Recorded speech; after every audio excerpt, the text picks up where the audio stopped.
Welcome to my channel enlight history. আজকে আবার ত্রিপুরার ইতিহাস নিয়ে আলোচনা করব। আর ইতিহাস যেহেতু সময়ের মাধ্যমে চলে, স্থান কাল পাত্রের মাধ্যমে চলে, ইতিহাসের চালিকা শক্তি হচ্ছে স্থান কাল পাত্র। তাই সময় অর্থাৎ অব্দ, ক্যালেন্ডার, ত্রিপুরার ক্যালেন্ডার নিয়ে আলোচনা করব। আমরা প্রাচীন ভারতে গুপ্তাব্দ, হর্ষাব্দ, বঙ্গাব্দ, বিভিন্ন ধরনের অব্দ পেয়েছি। ইসলামদের হিজরি, শকাব্দ, বিভিন্ন অব্দ পেয়েছি। আমাদের ত্রিপুরাতেও কিন্তু একটা নিজস্ব ক্যালেন্ডার ছিল, ত্রিং বলা হতো এটাকে। তাহলে এই পটভূমিটা অবশ্যই আলোচনা করার দরকার। তাহলে দেরি না করে শুরু করা যাক। যদিও এই ক্ষেত্রে অনেকগুলি বিতর্ক রয়েছে, তারপরেও বলা যায় যে ত্রিপুরাতে আমাদের নিজস্ব একটা ক্যালেন্ডার ছিল, ত্রিপুরাব্দ বা ত্রিং বলতো। যেমন এখন হচ্ছে 1435 ত্রিং। তাহলে কেন 1435 ত্রিং সেটা আলোচনার মাধ্যমেই প্রকাশিত হবে। নমস্কার, আপনাদের সবাইকে এনলাইট হিস্ট্রি চ্যানেলে এবং বিশেষ করে focus on history of Tripura এই চ্যানেলে স্বাগত। ত্রিপুরার সরকারি কাজকর্মে মাণিক্য রাজবংশীয় রাজাদের নিজস্ব একটি অব্দ ছিল, যা ত্রিপুরাব্দ নামে পরিচিত। খ্রিস্টাব্দ ত্রিপুরাব্দের 590 বছর পূর্ববর্তী, অর্থাৎ বর্তমানে যদি 2025 খ্রিস্টাব্দ হয়, এখান থেকে আমাদের বাদ দিতে হবে 590 বছর। 590 বছর বাদ দিলে এখন আমাদের চলছে 1435 ত্রিং। বোঝা গেল? এবার খ্রিস্টানের সঙ্গে এই সনের পার্থক্য, অর্থাৎ খ্রিস্টাব্দের সঙ্গে এই সনের পার্থক্য হচ্ছে 590 বছর। প্রচলিত ধারণা 590 থেকে ত্রিপুরাব্দ গণনা শুরু হয়েছে। জনশ্রুতি এইরূপ যে বীররাজ নামে জনৈক ত্রিপুরার নরপতি বিজয় বাহিনী গঙ্গা নদী অতিক্রম করেছিল এবং তারা এই বিজয়কে স্মরণীয় করে রাখার জন্য তিনি ত্রিপুরার প্রচলিত একটি অব্দের প্রচলন করেন। উল্লেখ্য, কালী প্রসন্ন সেন তার রাজমালায় বলেছেন যে ত্রিপুর বংশীয় রাজা জুজারু ফা, যিনি রাঙ্গামাটি বা বর্তমান উদয়পুর জয় করেছিলেন, তিনি ত্রিপুরাব্দের প্রবর্তক। কিন্তু রাজমালা ছাড়া বীররাজ বা জুজারু ফার অস্তিত্বের অন্য কোনো প্রমাণ কোথাও পাওয়া যায় না। রাজমালাতে অনেক কাহিনী কিংবদন্তি রয়েছে, সুতরাং এদের অস্তিত্ব আদৌ ছিল কিনা তা নিয়ে যথেষ্ট সন্দেহ রয়েছে।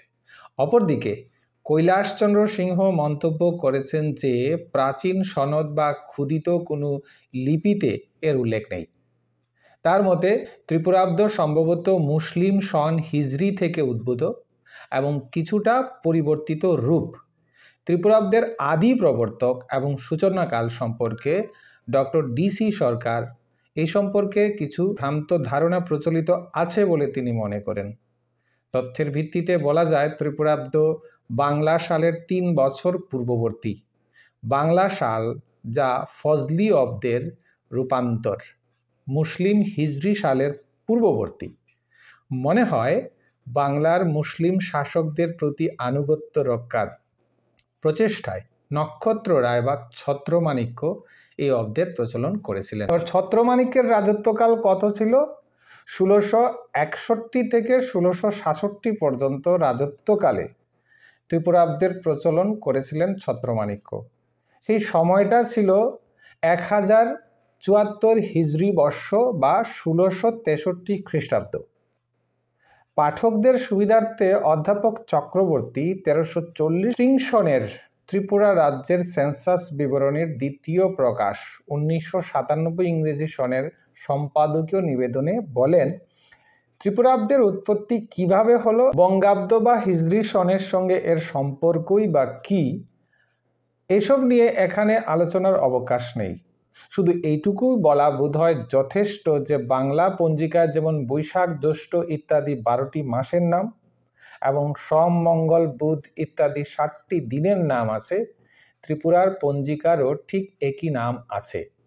ত্রিপুরাব্দের সাথে 590 বছর যোগ করলে খ্রিস্টাব্দ পাওয়া যায়, অথবা খ্রিস্টাব্দ থেকে 590 বছর বাদ দিলে ত্রিপুরাব্দ পাওয়া যায়।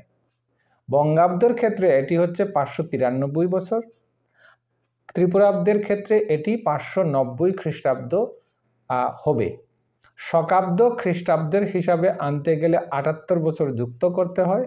এখন প্রশ্ন হতে পারে, তাহলে তো 1340 স্ত্রিং খ্রিস্টাব্দের হিসাবে 1930 হওয়া উচিত, অথচ আমরা বারবার 1931 এর সেন্সাস রিপোর্ট বলি। আসলে কি বঙ্গাব্দ কি ত্রিপুরাব্দ সাধারণত ইংরেজি এপ্রিল মাসের মাঝামাঝি শুরু হয় এবং ইংরেজি জানুয়ারি পৌষের মাঝামাঝি শুরু হয়। এর জন্য খ্রিস্টীয় সনের পরিবর্তন হয়ে এক সংখ্যা বৃদ্ধিপ্রাপ্ত হয় যদি পৌষ মাসের মাঝামাঝি সময়ে এটি ঘটে। তাহলে এই কথাটা বলাই বাহুল্য যে আমাদের রাজ্যে ত্রিপুর রাজবংশের একটা নিজস্ব ক্যালেন্ডার ছিল, যদিও তার ঐতিহাসিক তথ্যসূত্র সেইভাবে সাক্ষ্য বহন না করলেও রাজমালা যেহেতু ত্রিপুরার রাজের ইতিহাস, রাজমালায় যেহেতু ত্রিপুরাব্দের উল্লেখ রয়েছে এবং সেটা হয়েছে খ্রিস্টাব্দ থেকে 590 বছর পরে, খ্রিস্টাব্দ থেকে আমরা 590 বছর বাদ দিলে আমরা যেটা পাই সেটা হচ্ছে ত্রিপুরাব্দ। তাহলে ত্রিপুরাবাসী এবং নর্থ ইস্ট কিংবা ভারতবর্ষের জন্য আরেকটা খবর হচ্ছে, আরেকটা তথ্য হচ্ছে, আমাদের ছোট্ট রাজ্য ত্রিপুরা, পার্বতী ত্রিপুরা রাজ্যে দীর্ঘদিন রাজতন্ত্র ছিল। এই রাজতন্ত্র পৃথিবীর সবচেয়ে প্রাচীন রাজতন্ত্রগুলির মধ্যে একটা রাজতন্ত্র ছিল। বলাই বাহুল্য যে সমগ্র ভারতবর্ষে বিভিন্ন বৃহত্তর রাজবংশগুলি শাসন করেছিল, তার মধ্যে হাতে গোনা কয়েকটি রাজবংশ রয়েছে যাদের নিজস্ব সন বা অব্দ রয়েছে। সেই ক্ষেত্রে ত্রিপুরাবাসী হিসাবে, ত্রিপুরার নাগরিক হিসাবে আমরা গর্বের সঙ্গে বলতে পারি যে আমাদের ত্রিপুরা রাজ্যের নিজস্ব একটা সন ছিল, সেটা হচ্ছে ত্রিপুরাব্দ। আর বর্তমানে চলছে 1435 স্ত্রিং। তাহলে তথ্যটা যদি ভালো লাগে অবশ্যই লাইক করবে, শেয়ার করবে, আর সাবস্ক্রাইব করে অবশ্যই পাশে থাকবে। সবাই ভালো থাকবে। আর ত্রিপুরা সম্পর্কিত বিভিন্ন ধরনের তথ্য জানতে দিনে একবার চ্যানেলটা খুলে দেখলে এবং সেখানে গঠনমূলক কোনো কমেন্ট করলে আমার উৎসাহ বৃদ্ধি পাবে, পরিশ্রম সার্থক হবে। সবাই ভালো থাকবেন। নমস্কার।